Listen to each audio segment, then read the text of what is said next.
Welcome, everyone. I'm Dr. Eileen Scully, and I just want to welcome everyone as they join and let you know we'll be getting started in just a few minutes at the top of the hour.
Well, we are at 2 o'clock here in Eastern Standard Time, so I just wanted to take this opportunity while people are still joining to welcome everyone to today's webinar from IAS-USA.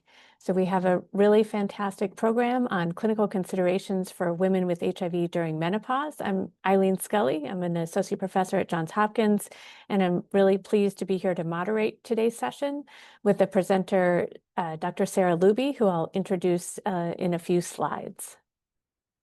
So as everyone's joining, please fill out the demographic survey that pops up. And here I'll just walk through a few of our introductory slides.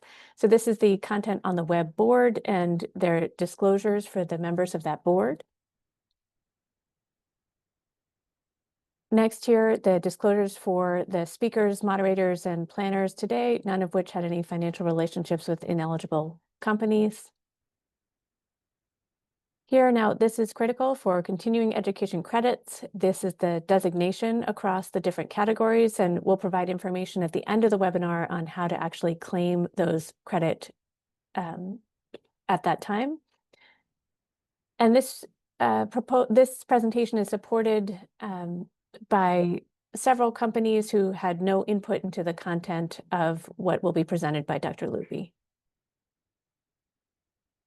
A few things about navigating the webinar itself. So occasionally there will be poll questions that will pop up in a separate window, and you can choose your response, and they will be displayed for all the participants. Now, if you have a question, we really encourage you to submit that using the Q&A button. Please include your full name and institution so that we can answer your question for you. And for those of you who submitted questions in advance of the presentation, we're thankful for those, and we'll include those as we can as well. The chat is open, but please use that only for questions, not for questions. It will not be monitored by the presenter or the moderator.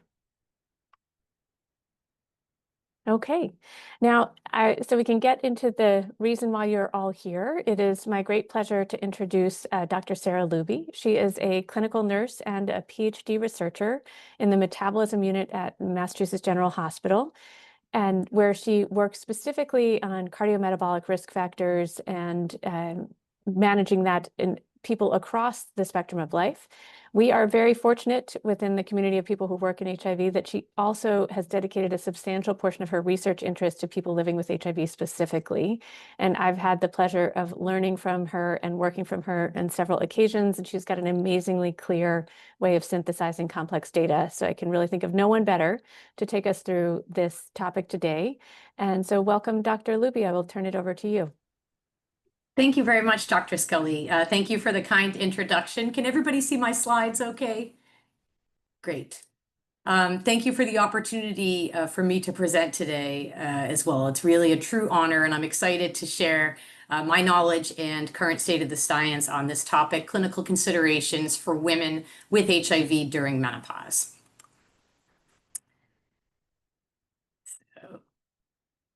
I have no relevant disclosures. And so it is our hope that upon completion of the presentation today, learners will be able to describe the experience of menopause, including symptoms and conditions, identify characteristics of menopause that differ among women with HIV, list differences in hormonal and non-hormonal treatments for menopausal conditions in women with HIV. And so we will start today by sharing two pre-test questions. Just going to minimize this in my screen. The first is, which of the following best describes why transdermal estrogen is the preferred method of menopausal hormone therapy for women with HIV? A, transdermal estrogen reduces pill burden. B, transdermal estrogen bypasses liver metabolism. C, transdermal estrogen reduces hot flashes more effectively than other estrogen delivery methods. Or D, transdermal estrogen improves immune function.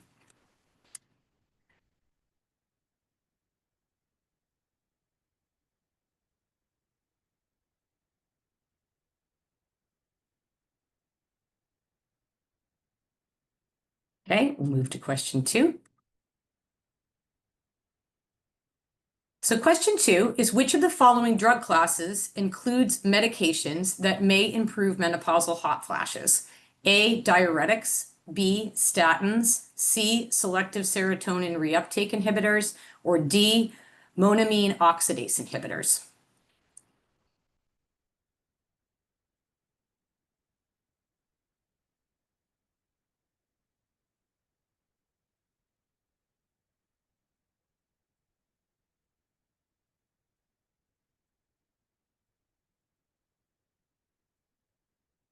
Okay, great.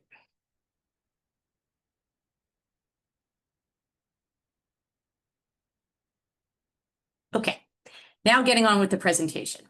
So in the last several years, for a variety of reasons, including social media, celebrity endorsement, scientific reports and journalism, and greater comfort with public discussion of women's reproductive health, the topic of menopause has evolved from being seldomly discussed and experienced in isolation to having what's been described as a full-blown moment. This attention is a good thing, though many important questions remain for clinicians and consumers alike.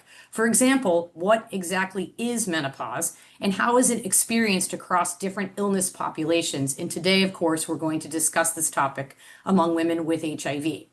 It is also important to acknowledge that commercialization and misinformation has accompanied this menopause boom, which can result in confusion and uncertainty about menopause and may reduce clinician confidence with providing menopause care.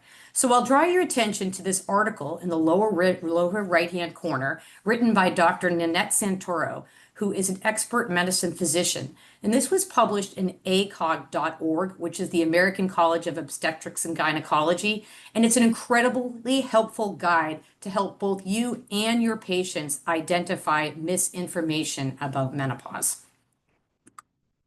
I'm going to start this presentation, as I often do, with providing a very brief and very basic review of estradiol and menopause physiology, as this will help strengthen your understanding of some of the research and clinical guidelines I will review. Looking at the cartoon here, what you're looking at is inside of an ovary. And essentially, although most know that ovaries are known for their diligent work with producing, storing, and releasing ova or eggs, many are unfamiliar with their second important job, which is producing hormones that are listed here in the center.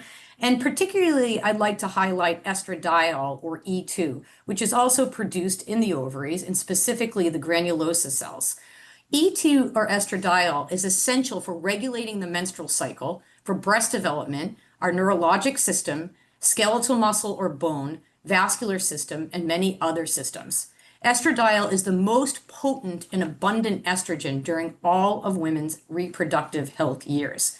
And as you can see at the bottom of this slide, ovarian aging occurs across the lifespan. Females are born with millions of ova, and this number slowly declines and stops production at menopause, which marks the end of ovarian function and is characterized by an accelerated drop in estrogen. So looking here at the top of the slide, menopause is often described in phases, and each phase correlates with estrogen and follicle-stimulating hormone, or FSH levels, degree of menstrual irregularity, and timing of the final menstrual period. For example, premenopause represents normal menses and hormone regularity. Perimenopause actually means around menopause, perimenopause, and represents irregular menses and often the beginning of symptoms like hot flashes that are experienced by some women going through menopause. During perimenopause, dramatic fluctuations in follicle-stimulating hormone, or FSH, and estradiol occur, and particularly in the late perimenopause, the most acute symptoms of menopause occur. Finally, postmenopause occurs after 12 consecutive months of amenorrhea or greater, and at that time, a woman experiences steady, low to no estrogen. This graph here that we're looking at shows the dramatic decline in estrogen level, or estradiol, and rapid surge of FSH that occurs just before time zero here, which is indicative of the final menstrual period. So this period here is essentially known as the menopause transition, or perimenopause. Let me just go back for a second. And this is when most of the rapid symptomatology occurs. Unfortunately, as a result of these hormonal changes and fluctuations, menopause, particularly when we lose estrogen, is characterized by many symptoms and conditions represented here on this slide, like hot flushes, sleep disturbance, mood changes, vaginal dryness, joint pain, impaired verbal memory or cognitive function, and also long-term conditions and consequences such as bone loss, osteopenia, osteoporosis, central fat accumulation, again, sleep disturbance and increased risk for cardiometabolic disease and urogenital conditions. So when you look at this figure, you can see there is quite a bit of overlap of symptoms and conditions associated with menopause and estrogen loss, and symptoms and conditions associated with HIV. So this leaves us to ponder that if women with HIV are experiencing bone loss or another condition prior to menopause because of HIV, what will happen at midlife when they lose the protective effects of estrogen? Research to date included important cohort studies that are listed in the lower left corner of this slide have richly contributed to the evolving body of research exploring the experience, frequency, and severity of menopause symptoms and conditions in women with HIV, and also how they differ compared to women without HIV. And so in the next several slides, I will break this down in detail. So we're going to transition now to talk a little bit about the age of menopause onset, followed by associated conditions. Research reporting age at menopause onset in women with HIV to date is conflicting, with some findings suggesting that women with HIV enter menopause earlier than women without HIV, while others have found no difference in age at all. These inconsistencies likely stem from challenges experienced by researchers and clinicians with accurate classification of menopause stage in women living with HIV, or false presumption that amenorrhea experienced by women with HIV is true menopause versus amenorrhea for another reason. Studies may also, published studies that report on age of menopause, may also be limited by the methods that have been employed to discern menopause status among participants, such as self-report or participant report of last menstrual period, lack of data collection on hormone levels, or insufficient collection of medical history or medication use. Looking at the lower right hand of this slide, Dr. King and colleagues published an excellent review or meta-analysis on HIV and amenorrhea. And they determined that women with HIV, based on available studies, were 74% more likely to have amenorrhea. And the etiology of amenorrhea may be due to factors including hypothalamic amenorrhea resulting from AIDS wasting syndrome or low body weight, immune dysregulation, opioid use, and premature ovarian failure. Now, this assessment of reproductive aging among women without HIV is often performed using something called the straw plus criteria, or the staging of reproductive aging workshop criteria. This is a staging system that is detailed and used to measure ovarian aging that includes menstrual and qualitative hormone data to define each stage. However, in their most recent report, which was actually published back in 2012, they identified that there are existing gaps in using this criteria to evaluate staging of reproductive aging in women with chronic illnesses, including HIV. For this reason, a comprehensive health history, inclusive of reproductive health and menstrual patterns, current and past medication use, HIV and immune health, substance use disorder, assessment of body composition, and AIDS-defining illnesses, history of present or past, should be considered by clinicians when they are evaluating menstrual changes among women living with HIV, and especially when assigning menopause stage or status. So this comprehensive history is needed because of the increased 70% rate of amenorrhea for non-menopause reasons experienced by this population.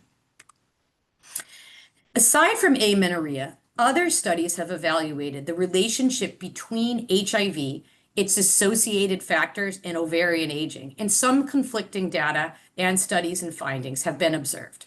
So what is AMH? AMH is known as anti-Müllerian hormone. It is a menstrual cycle independent marker of ovarian reserve. It's essentially a blood test. What it does is measure, in basic terms, the number of remaining eggs a woman will have. Okay? It's often undetectable or near zero in postmenopausal women.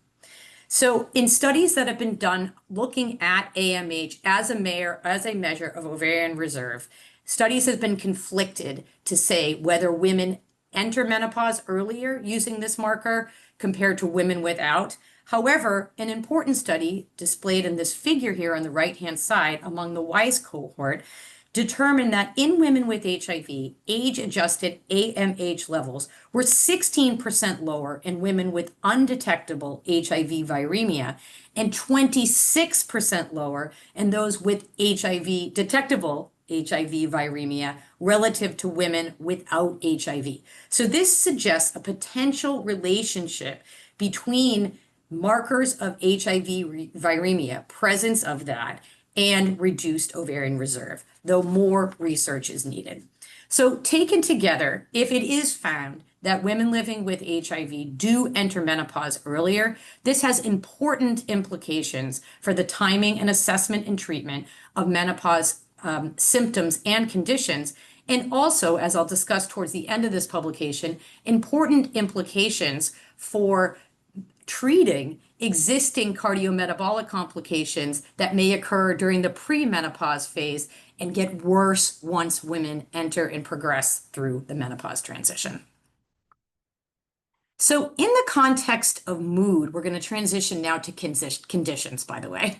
In the context of mood and cognitive function in women living with HIV during menopause. During menopause, women without HIV, believe it or not, experience a higher risk for depression. About 45 to 70% of women experience a higher risk for depression compared to premenopausal women. Symptoms of depression are actually more prevalent among women with a prior history of major depressive disorder during those premenopausal years. And it is well known that people living with HIV, including women with HIV, experience higher rates of depression compared to those without HIV. So looking at this figure on the left-hand side, our group conducted a prospective study comparing 33 women who are perimenopausal with HIV to 33 women perimenopausal without HIV who were carefully matched to look at depressive symptoms and anxiety at both baseline and then again 1 year later. Looking at the figure, women with HIV are represented in blue, without HIV in red.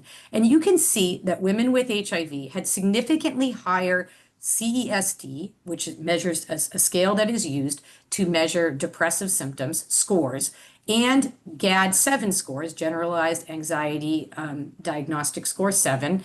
You can see both of those test results or scores were higher in women living with HIV at baseline and 1 year later, remaining stable across that menopause transition in women with HIV during perimenopause compared to women without.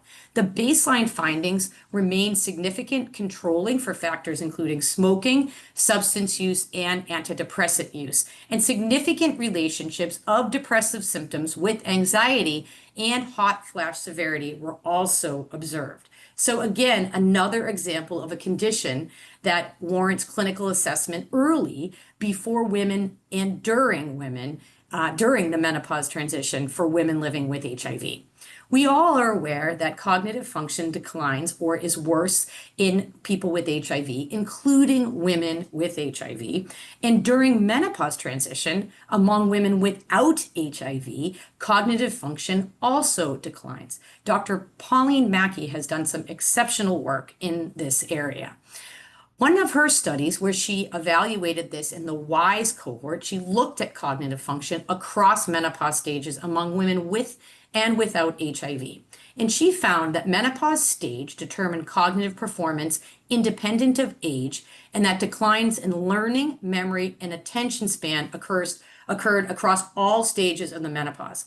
In analyses limited to women with HIV exclusively, there was a twofold increased odds for memory impairment from pre-menopause to early perimenopause, and also increased odds of learning impairment from pre-menopause to each subsequent menopausal stage. So this is just telling us that cognitive function declines during menopause, and among women with HIV, we see for especially the domain of memory impairment, this is worse in women with HIV as they progress through menopause. So taken together, thinking about menopause, thinking about recall, learning, attention span, and how we provide information to women living with HIV in our clinical setting, it just warrants additional and creative learning strategies to remind folks about taking medications, about appointment adherence, things that might be compromised due to declines in hormone levels in women living with HIV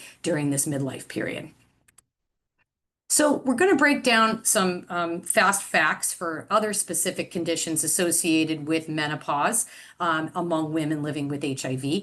Urogenital conditions are reported in women with HIV across the menopause transition. These include vaginal dryness, sexual dysfunction, dyspareunia, which is pain, and then these are unclear. Studies have shown it's unclear if these symptoms are worse in women with HIV compared to women without HIV. However, one very large study, almost 900 women, 72% Black African, by Dr. Sharma Tarek in England, actually. It's called the PRIME study. The references are here on the slide. Demonstrated cross-sectionally in a survey and qualitatively that 68% of the women in this cohort experienced some other form of urogenital symptoms in this specific cohort. And then you can see other somatic symptoms, psychological symptoms were also reported here. The landmark REPRIEVE study, led by Dr. Stephen Grinspoon and colleagues, Dr. Markella Zani and I were thrilled, and many others were thrilled to be able to conduct and lead some of the sub-analyses for women exclusively in the REPRIEVE trial. And in our baseline paper, increased waist circumference was found to be associated with advanced reproductive age in the REPRIEVE women's cohort. Reduced ovarian reserve may associate with subclinical CVD and increased markers of immune activation. And I'm going to show you some results of a pre-study that helped us, help us inform our objectives for REPRIEVE. studies evaluating these distinct outcomes are ongoing in the Reprieve trial now, and hopefully will be published soon within the next year among women. But in our sort of pre-study, we did a secondary data analysis of existing data among women living with HIV in a cohort of women with HIV who underwent a cardiac CAT scan. In this study, we broke women down by degree of ovarian aging and menstrual patterns into 3 buckets, essentially looking at what we sort of called peri and then post-menopause. And women with HIV with reduced ovarian reserve and undetectable AMH levels had a higher prevalence of coronary atherosclerotic plaque, 52 versus 6%, and non-calcified plaque, 48 versus 6%, which is that dangerous plaque that can break off, compared to premenopausal women who were categorized by our stratification system. Also, women with HIV who experienced this reduced ovarian reserve had higher levels of log soluble CD163 and MCP1, markers of inflammation and immune activation, compared to the premenopausal women with HIV who had measurable AMH, and reduced ovarian reserve related to non-calcified plaque, controlling for traditional CVD risk factors and that soluble CD163 measure. So definitely a little bit of a signal and more to come when Reprieve findings are analyzed.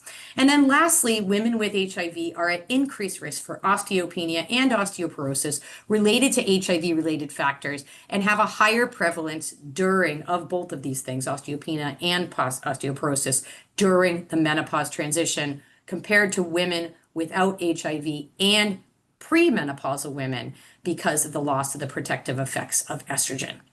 So this slide shares findings from our own Dr. Eileen Scully, as well as Dr. Sara Gianella and colleagues, that look specifically to answer the question, is estradiol in vivo driving a lower level of HIV reservoir activity? So you could see here when you look at the figure, progression through menopause, or excuse me, first bullet, progression through menopause, as I have shared with you, is associated with declining estradiol and rising estrone. In women undergoing menopause, what they showed here and outlined in this figure is that there is an increase in reservoir activity over time, such that the HIV reservoir appears to increase with reproductive aging in women with HIV during menopause transition. However, the mechanism of this change is unknown, so more information or more research is needed to better articulate the understanding of this mechanism. So now we're going to transition out of conditions and talk about menopausal hot flashes and then treatment of hot flashes. So just some fast facts. Vasomotor symptoms, of course, are the cardinal symptom of the menopause transition. And so essentially they go by many names. Vasomotor symptoms are also known as hot flashes, hot flushes, and night sweats. They all represent the same thing. They affect about 80 to 85% of women. These statistics are women without HIV. They're characterized by a sudden, unexpected sensation of intense heat that affects the face, chest, neck, sometimes the whole body. It can last about, on average, 2 to 4 minutes, is associated with sweating, sometimes chills, occasional heart palpitations, and anxiety. The frequency and severity of hot flashes are variable. They can vary or differ by race and ethnicity, social determinants of health, psychological well-being characteristics as well. Unfortunately, among women with without HIV, the data has shown that hot flashes may last more than 7 years during the menopause transition and up to about 4.5 years after the last menstrual period. So not something to look forward to, but something to address. The other fun facts or fast facts that I'll share with you, again, these data are among women without HIV. Hot flashes are the primary reason U.S. women seek medical treatment during menopause. And in a very interesting survey study among 5,000 women from the U.S., 13% of this population experienced at least one adverse work outcome per week related to menopause symptoms, including hot flashes.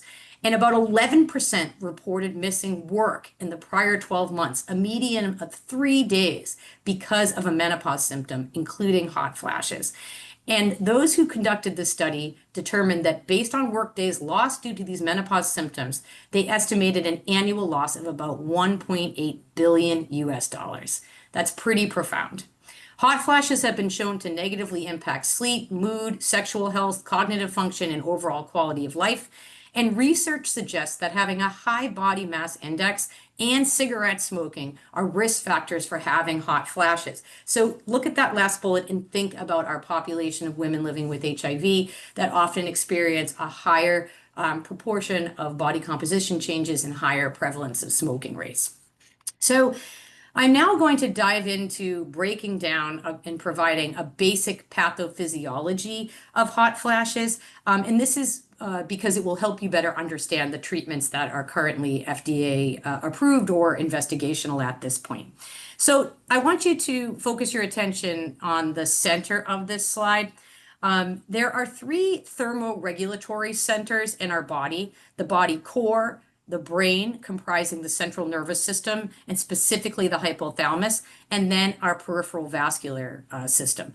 Despite the fact that we know a lot of the fast facts that I shared with you about hot flashes, the pathophysiology and mechanism is still not fully understood. But here's a hypothesis for you and what we sort of know to date. What triggers hot flashes? We don't know 100%, but what we do know is that hot flashes result from abnormal communication, if you will, across these centers that I just reviewed that affects the hypothalamic thermoneutral zone in the brain. This triggers an excessive thermoregulatory reaction. There's limited understanding as to what triggers these abnormalities, but science, as outlined in the box to the left, has shown that estrogen deficiency appears to play a role, given that hot flashes seem to start and stop during the menopause transition. And there has been some evidence that suggests that fluctuations occur with hot flashes in sex hormones. Serotonin may also play a role due to the interface of serotonin with estrogen loss, and low serotonin can disturb the hypothalamic thermostat in our bodies. And then lastly, neurons, including kisspeptin, neurokinin B dimorphin, or KND, the candy neuron, may play a role. And I'll discuss the role, like I mentioned, of these findings in the development of treatment modalities for hot flashes. But to break down what I just said in sort of layperson's terms, the hypothalamus is located deep in our brains, and it serves as our body's thermostat, similar to the one that we have in our homes. And so, like our homes, when it gets too cold, the thermostat kicks in and the heat rises. And once it reaches a certain set point that you have it set on in your home, it stops. And the human body, the hypothalamus, acts like this thermostat. But for some reason, as a result of some of the changes I outlined, potentially involving estrogen, serotonin, some of these neurons, the hypothalamus is receiving incorrect messaging. So what happens is the body temperature rises inside a menopausal woman. And as a result of the hot flash, the body attempts to cool itself down by causing vasodilation, so opening of that artery to cool down the body. But very quickly after it opens, it constricts. And when that happens, the body immediately cools down. A woman may experience this flush or sweating, and then sometimes they experience a rapid chill right after as they kind of sweat this out. So this is sort of the background of what we know of pathophysiology of hot flashes. But what do we know about women with HIV? So are women with HIV more likely to experience hot flashes? Again, data are conflicting. We found in our group, that same cohort, not really a large cohort, but among the 33 women with and without HIV who were perimenopausal, that women experience greater number of days with hot flashes, more frequent hot flashes, and severe hot flashes compared to matched women in perimenopause without HIV. And another study found that women with HIV had an increased prevalence of hot flashes, 78%, compared to women without. However, there are challenges with data collection with hot flashes, subjective data, perhaps inaccurate menopause status data that may have influenced some of these conflicts, as some other studies have determined that there are no difference in hot flash prevalence among women with and without HIV. So more to come on that. One thing does remain true, though.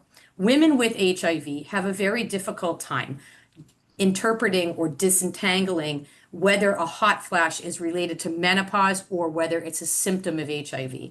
And I always share this quote because I think it best captures this phenomenon. This is a woman living with HIV, and an anecdote published in Positively Aware, where she said, after a week of waking up in the middle of the night with drenching night sweats, I ran to my doctor in a panic reminiscing of the days when my T cell count was just 8.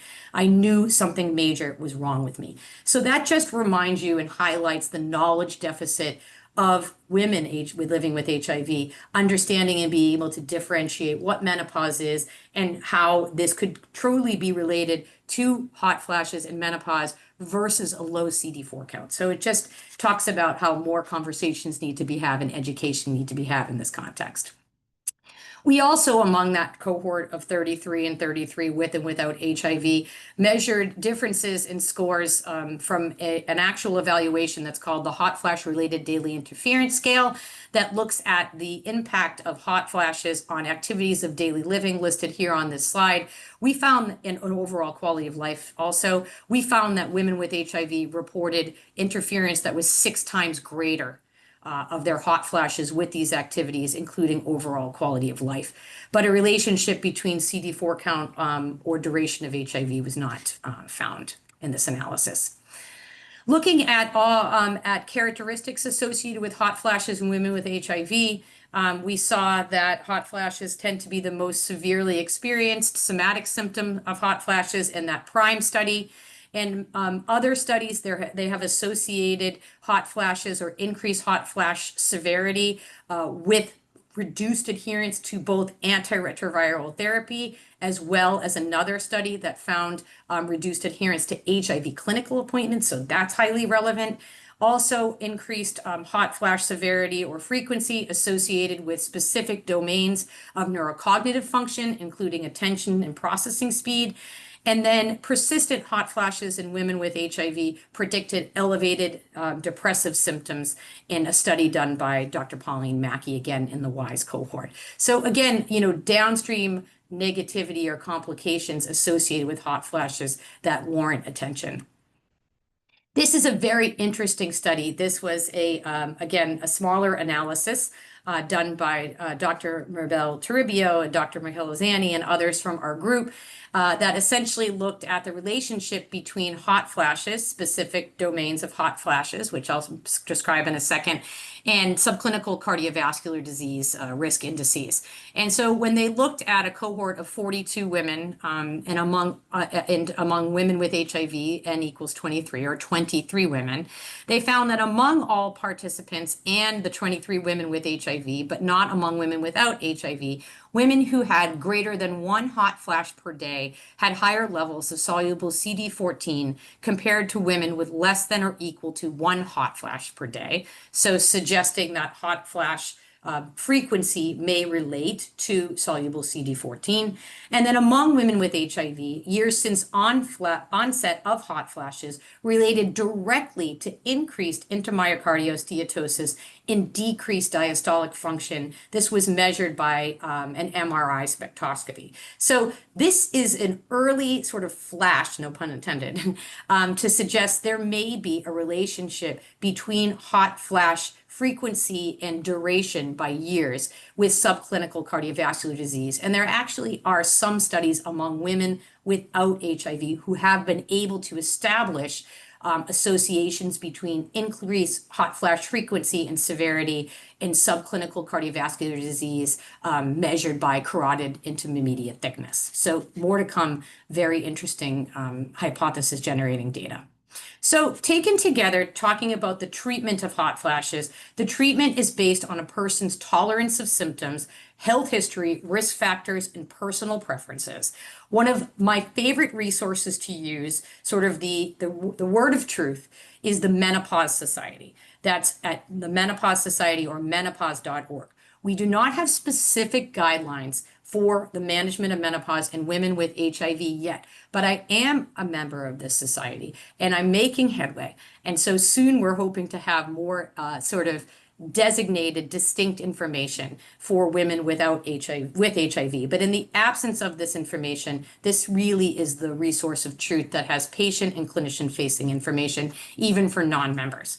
Common treatments that have been evidence endorsed include cognitive behavioral therapy, behavior modifications like dressing in layers, fans, cool temperatures. Please proceed with caution and educate your patients to proceed with caution for any custom compounded hormones because they are not FDA approved.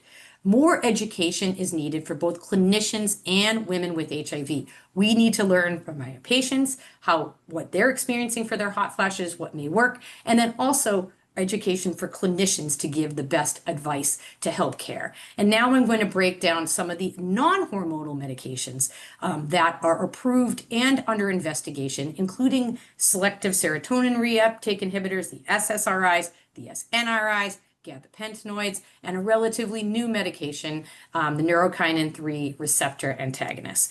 Of course, I'm going to conclude by talking about hormone therapy, which is highly effective for hot flashes. So changing gears to SSRIs. In terms of medications, specific SSRI reuptake inhibitor medicines have been shown in studies among women without HIV to be effective in reducing hot flashes. Paroxetine is the only FDA-approved medication for hot flashes. Escitalopram is one that has been under investigation and is not yet FDA approved. We are not so sure why, but I'm sure that hopefully we'll get good news on that. But I'm going to share with you from this study, if you look to the figure on the right here, this study was published by Dr. Freeman and colleagues, and it compared 10 to 20 milligrams of escitalopram versus placebo among women without HIV and its effect on hot flash number, severity, and frequency, or bother rather. And essentially you can see that the escitalopram is in red and the placebo is in blue.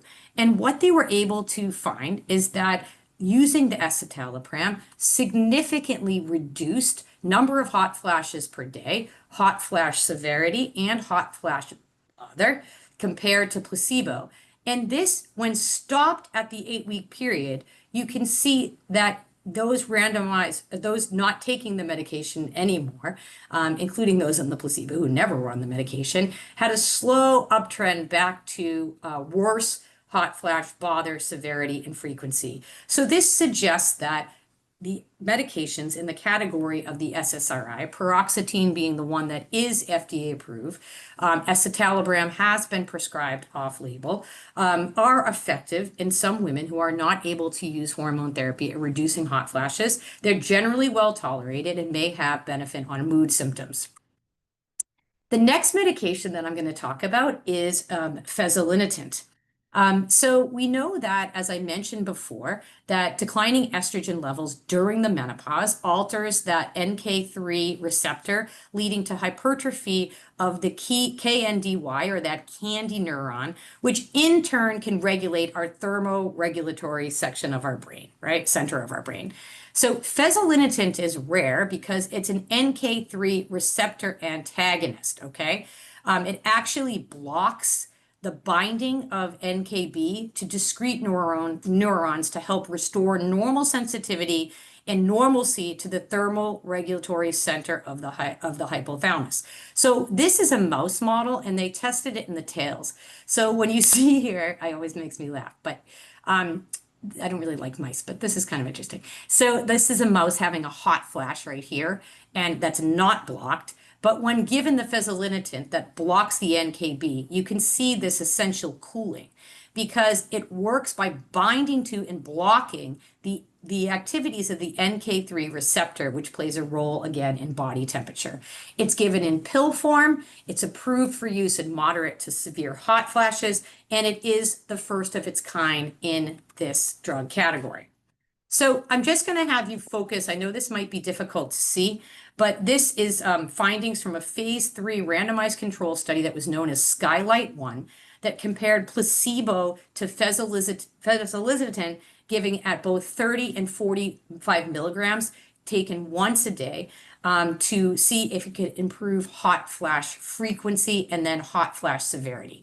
So the light blue is the placebo, and then the darker green and darker blue represents the fezolinetant at 2 different doses. And so you can see out of the gate at month 1, we had reduction in hot flash frequency that's sustained over the 12-month measurement point for the fezolinetant interventions to a greater degree with the higher dose for both frequency and severity. This medication is FDA approved right now. To my knowledge, it has not yet been evaluated for use in women with HIV. These studies are all been conducted among women without HIV. One of the things that requires monitoring in women with HIV, especially, is elevated liver function tests. So we know that many people living with HIV, including women, may have elevated LFTs because of comorbid conditions, perhaps antiretroviral therapy or other medications. So this is something to consider. Also, this medication can be difficult to obtain prior authorization through insurance for, so that is also something to be aware of. Okay, so sort of wrapping up the kind of medical clinical aspect here, I just wanted to now spend some time talking about menopausal hormone therapy. So menopausal hormone therapy, or MHT, previously referred to as HRT, consists of estrogen use and concurrent progestogen in women who have a uterus. And it's been shown to be an effective and acceptable treatment for women during menopause. However, menopause hormone therapy is largely underprescribed in women living with, also without HIV, but particularly in women living with HIV due to the lack of safety and efficacy of data for use in this population, lack of formal clinical guidelines for MHT in women with HIV, and importantly, lack of clinician and consumer education and comfort with MHT. So this all came about, because of a study, a very important study that was released back in July 2002. This was the first released report from the Women's Health Initiative, or the WHI, which is the largest and longest trial of postmenopausal women using menopausal hormone therapy back in 2002. A lot of people recall that time, though many clinicians and population in general don't remember exactly what was reported and why it impacted menopausal hormone therapy use, or MHT use, across all women. So for those who are not women's health specialists, it helps me to remember what I call the 3Ds outlined on the slide. So in that study, the drug type that was used was conjugated equine estrogen and methadroxyprogesterone acetate. The demographics. The population was comprised of postmenopausal women, aged between 50 and 79 years, with a mean age of 63.2 years. And what they found, disease, the third D, is that it resulted in increased risk for breast cancer, coronary heart disease, and venous thromboembolism. So VTE and pulmonary embolism risk, okay? So the thing is that subsequent analyses found differing risks of MHT. So I'm going to break down what they found. These subsequent analyses showed that really the risk factors when using MHT depends on the type of MHT that's being used, the dose, the duration, the route of administration, and whether a progestogen is needed. So progestogens are given only if a uterus is present. You can see listed here, there are many different varieties or formulations of both estrogen and progesterone.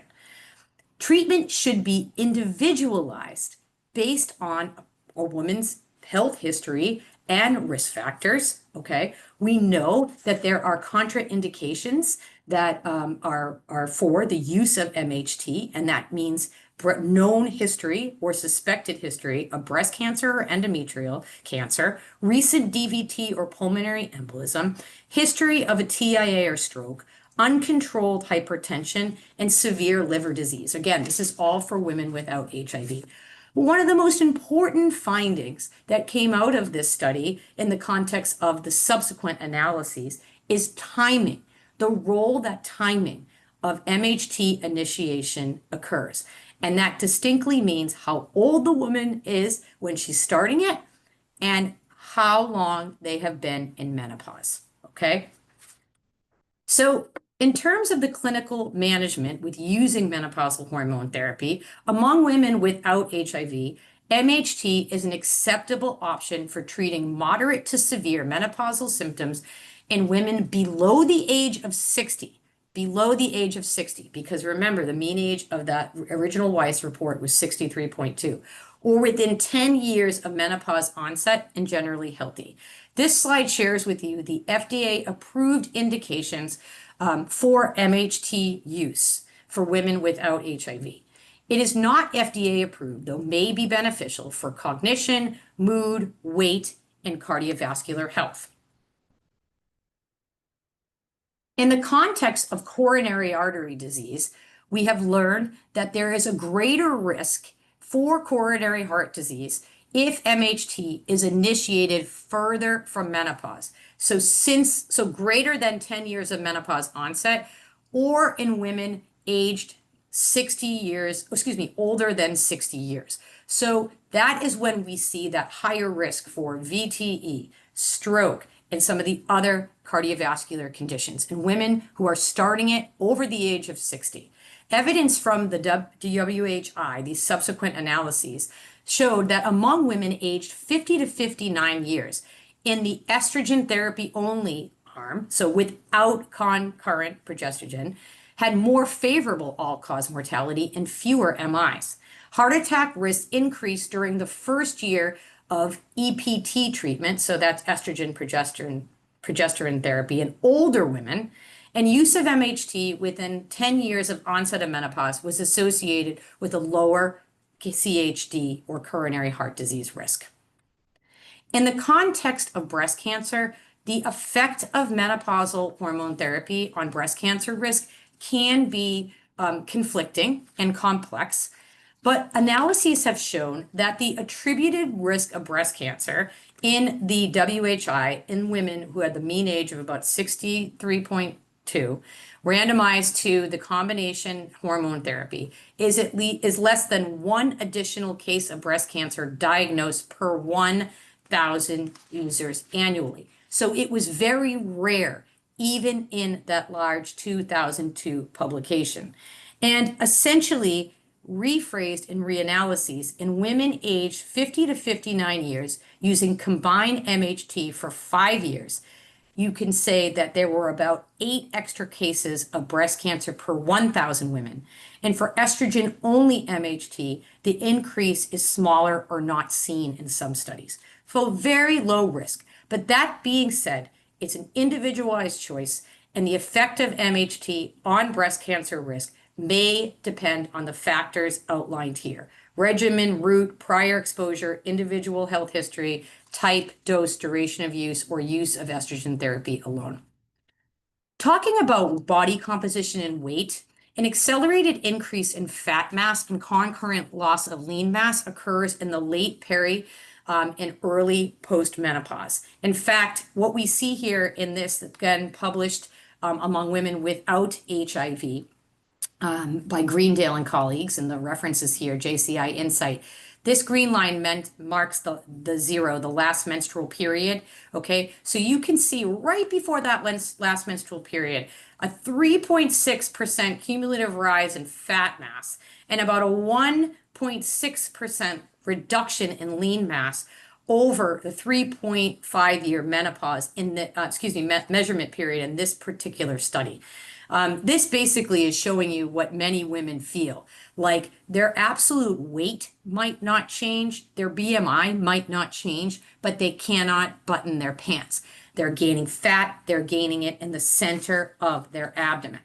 So does menopausal hormone therapy associate with reduction in weight or body fat?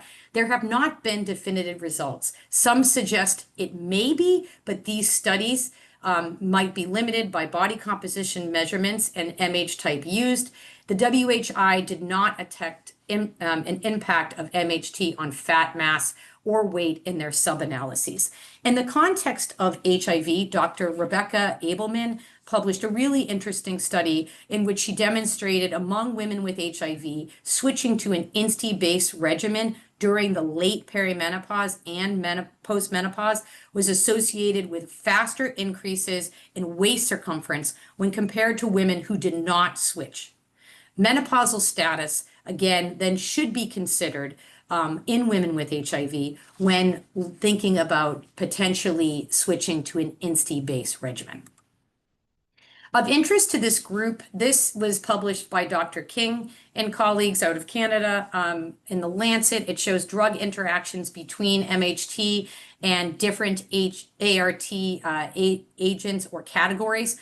Definitely more PK data are needed. Specific ART may lower or increase MHT concentrations. It is not a contraindication to use, but this must be considered about the influence of ART lowering MHT concentration. So the dose of MHT may need to be increased or decreased based on ART type.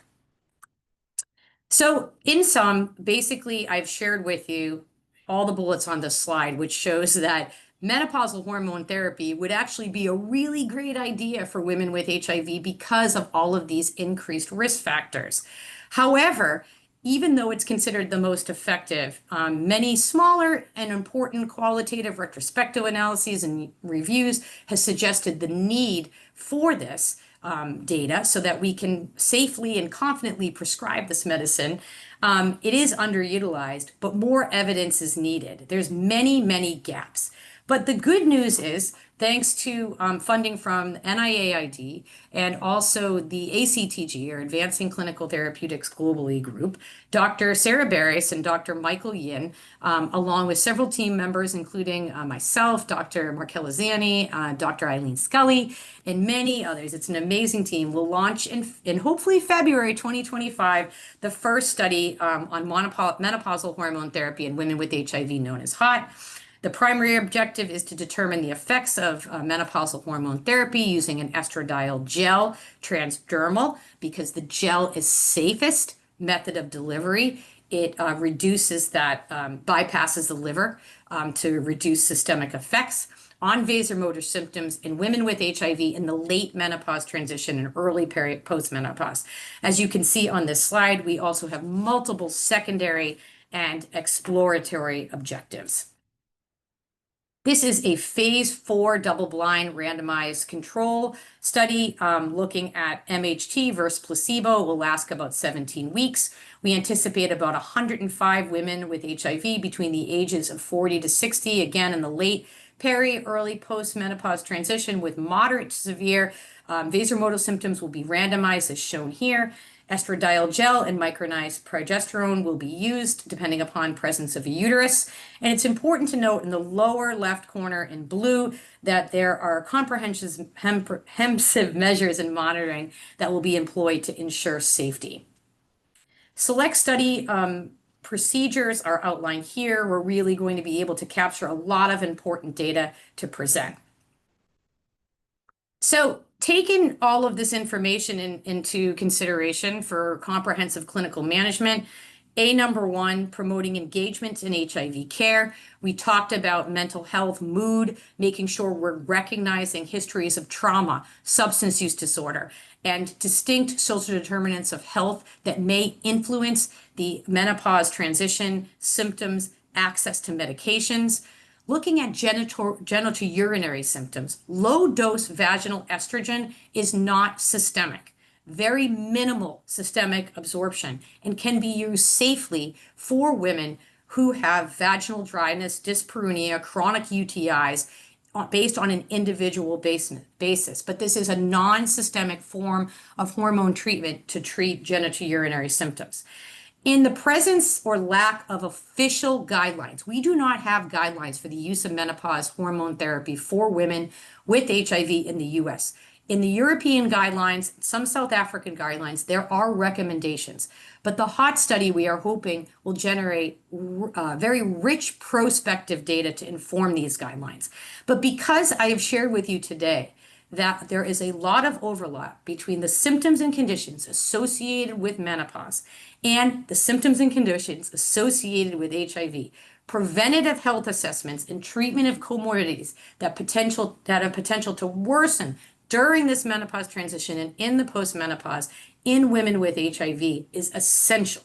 So starting early with behavioral modification, treatment when needed, assessment and different testing. In terms of menopause assessment, what can you do? Menstrual patterns, asking them to keep diaries. These resources and tools are available on the Menopause Society site. Also, the Well Project, which is a community HIV community organization on their website, just established a tab that has very helpful infographics to hand to women with HIV that breaks down multiple domains of menopause care and conditions and explains them beautifully in layperson's terms. Ask about sleep and mood. Ask about sexual health. Take note of these things. Clinician and patient education is critical. I'm going to describe that in my last couple slides very quickly. Menopause hormone therapy in our HIV care guidelines. There is a couple of sentences in a paragraph that state this treatment should be individualized and you should review the guidelines that are in place for women without HIV, taking into consideration individual risk factors. Also, non-hormonal interventions, like I mentioned, the use of SSRIs, gabapentinoids have been shown to be helpful for hot flashes.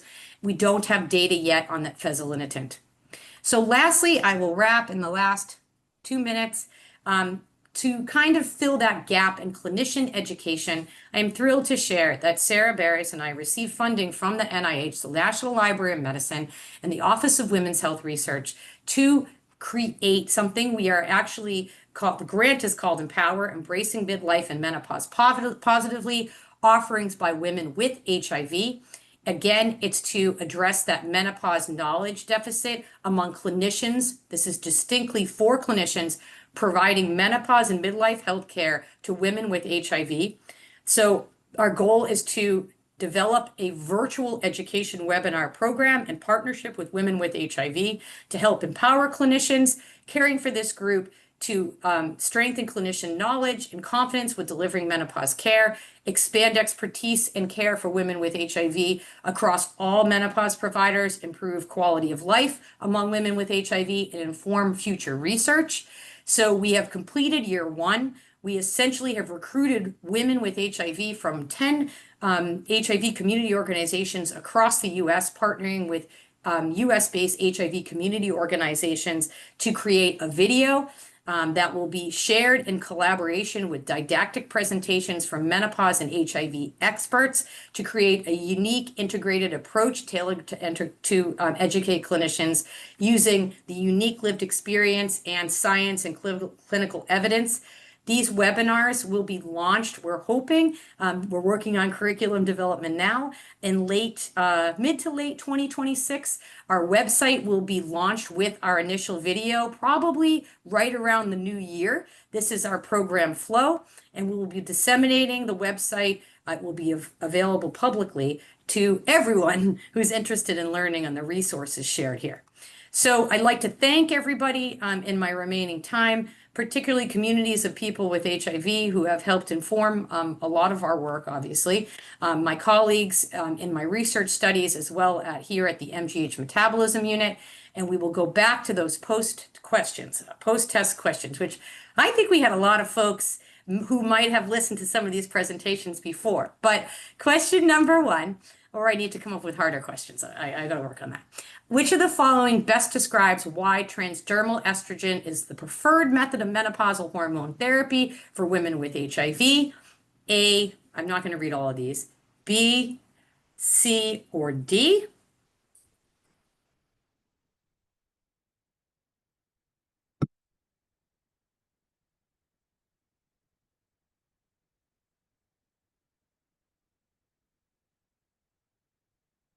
I don't know if we're going to do the answers again. Oh, there we go. Okay, good job. And hold on. That is correct. The correct answer is B. Transdermal estrogen preparations like patches or gels are released directly into the bloodstream and bypass liver metabolism. This potentially reduces risk of blood clots and gallbladder disease. Next question and last question, which of the following drug classes includes medications that may improve menopausal hot flashes? Diuretics, B, statins, C, SSRIs, or D, MOIs?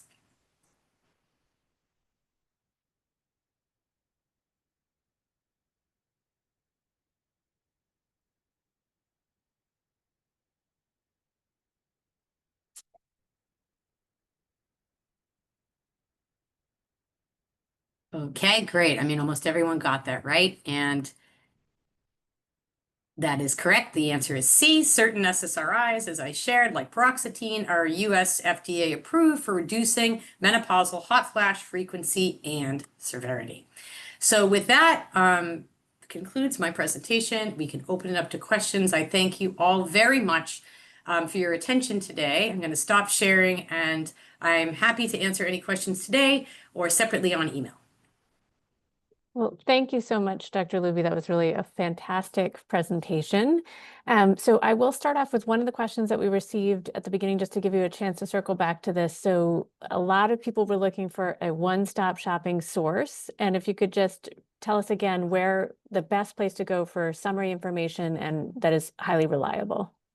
Yes, excellent question. So I highly endorse the Menopause Society. It's menopause.org. It used to be known as the North American Menopause Society. There is also an International Menopause Society. But the Menopause Society is the premier source for all evidence, evidence that's generated by experts in this field, scientists, clinicians from an array of clinical preparation. On that website, even if you are a non-member, you can have access to clinician-facing materials. Also, one of the things that I love, and I happen to have a copy here, you can download these even if you are not a clinician. I don't even know if you can see this, but it is a position statements. They have incredibly rich evidence-based position statements on hormone therapy use that break down every dimension and domain, on non-hormone therapy interventions for menopause. You name it, they have it. And you can print these out. They want to get the message out, and they're highly useful. For patients, they have things like diaries, one-page overviews on what hot flashes are, what menopause are, what is your genital symptom of the menopause, all of these different things. They're very, very helpful. And like I mentioned, I am one of the only HIV scientists there. They invited me to be on the board, which I'm thrilled because I'm trying to advocate and I'm making great headway on getting HIV-specific knowledge. The second, for patient-facing materials as well, for HIV specifically, the Well Project. I think that's the wellproject.org. Bridget Piku and others are really strong leaders and advocates there. They just released very recently, within the last month, I say, a section on HIV and menopause. I think it's under the tab that says what women should know. And they have a series of beautiful infographics that break down different components of menopause and menopause treatment. So those are the two resources that I use. Please, please, please, social media, compounds, ads that are on, between in the middle of the night, be very careful with this information. Be very, very careful. A lot of it is not evidence driven. And a lot of patients are coming to us, spending a lot of money on different modalities. It's a commercialized business, unfortunately. So folks are very eager to take a different type of medicine or over-the-counter supplement of some sort, or some kind of therapy engagement where they spend a lot of money when it hasn't been evidence-based. So I just say, please caution with those. Well, thank you so much. And then just one quick other question before I'll turn to the questions that we have in the chat. So one thing that struck me was that, with the Women's Health Initiative results, it seemed like there was this very hard result of increased risk against this very sort of soft and squishy indication of discomfort and hot flashes. And I think one of the messages I took from your presentation here is that those symptoms are not without significant health impacts, whether they're cognitive or bone and how we weigh that discussion in terms of that the experience of symptoms of menopause is not without actual potential impacts on the body. Whereas like, I think it's always been sort of like, oh, do you want to be uncomfortable versus do you want to get breast cancer? And am I understanding you correctly that there's like really significant health impacts that are indicated by those symptoms? So you're talking about the symptoms versus health impacts of menopause Yeah, and hormone how you therapy, speak with correct? patients about that. Yeah. Yes, yes. So this is, one of the things when I step back and I think about how and what I've learned from women. I learned about how women with HIV experience menopause when I was conducting a support group with women with HIV in the early 2000s. And this woman said, I have a we talked about different things. And this woman said, you know, I've been afraid to mention this for weeks, but I have been waking up in the middle of the night, similar to that quote, sweating through my sheets, sweating through everything. And I'm going to tell you, I stopped using my ART because it was giving me symptoms and I didn't want to tell my ID doctor. And I was convinced that my HIV viral load was through the roof and my CD4 declined. And I was petrified because I made this mistake and I caused this to myself. And then I was like, how old are you now? And she was like, I'm 50 years old. And I just was said, oh my God, you might be in menopause. And so I share that story because then I went back to my desk and there was really nothing out there. And so that's sort of how I started doing literature searches and getting into this. And so when I approach my patients or patients in general about this, the most important first question is, what do you understand about menopause? What do you know about menopause? Most people will be like, I have no idea. I grew up in the 70s. Nobody talked about it. Everything was taboo. So getting a gauge of what they know about menopause, how they understand it works, what the symptoms are, and what the potential, what losing estrogen, the primary female sex hormone is, what that can result in of what I shared today. Okay. The next thing I do is I validate. Okay. I empathize and I validate that those symptoms are real. And we did maybe have a generation or two before us where people were like, that's fine. If you can't sleep, that's not my problem. But it is a problem because we see it with our patients with HIV who already have insomnia and sleep disturbance. Cumulative sleep disturbance, cumulative frequent awakening at night leads to anxiety, depression. Some women may relapse if they have substance use disorder. Hot flashes and sleep interface in different ways. These hot flashes can cause like real contextual issues that can lead to conditions, medical conditions. Heart disease, insulin resistance are all downstream consequences of poor sleep and sleep habits.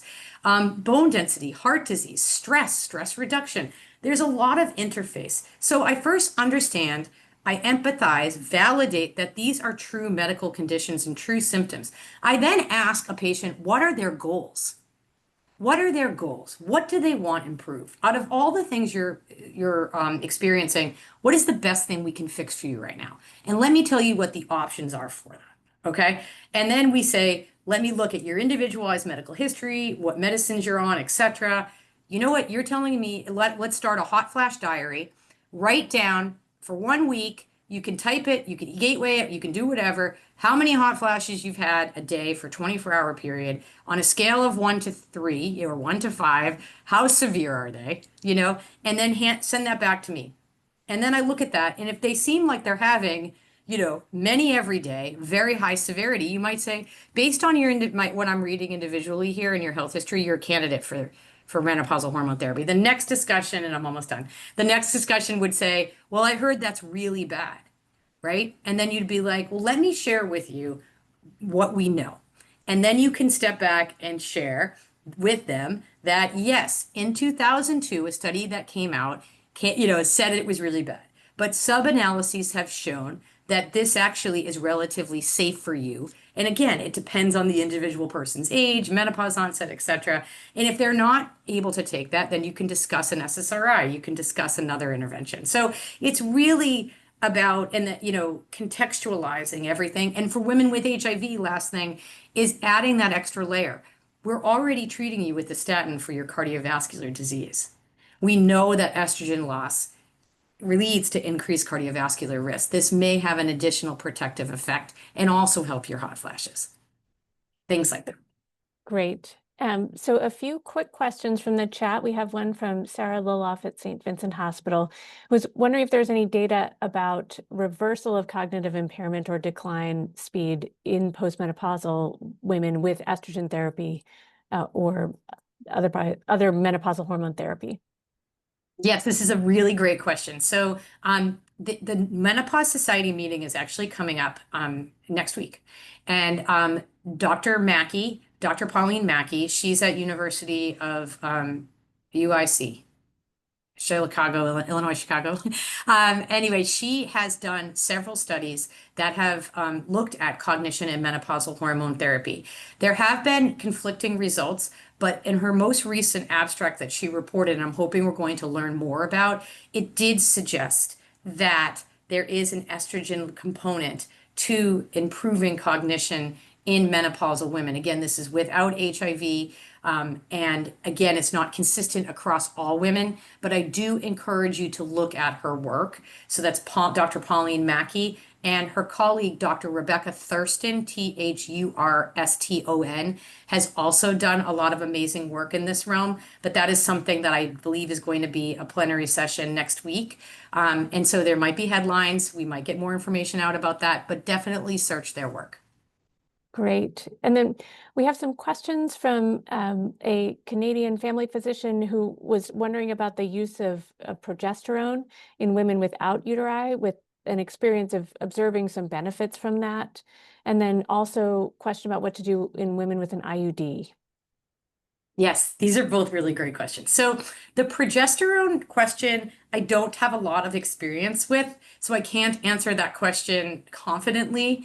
However, if you do go to the Menopause Society page, there is data on that. Actually, that's another topic at the Menopause Society meeting.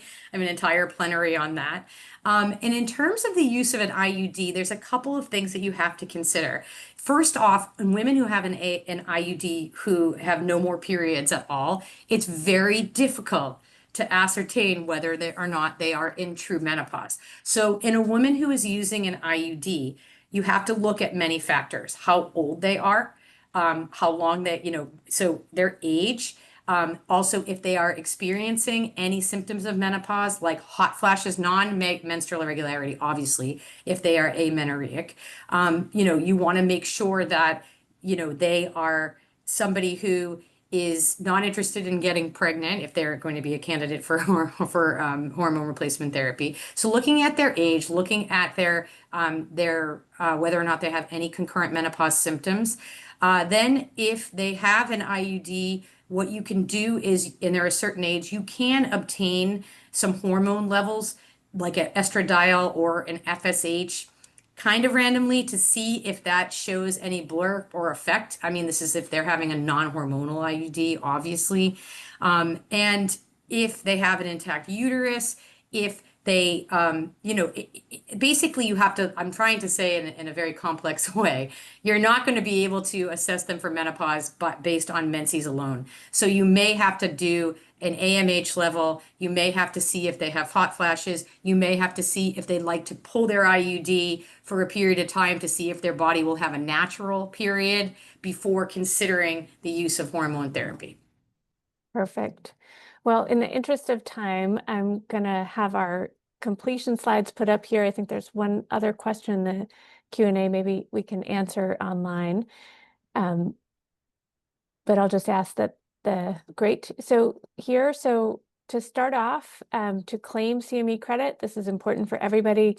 Information will be emailed by 5 p.m. tomorrow, and please do give feedback and check in the IAS website if you have any questions.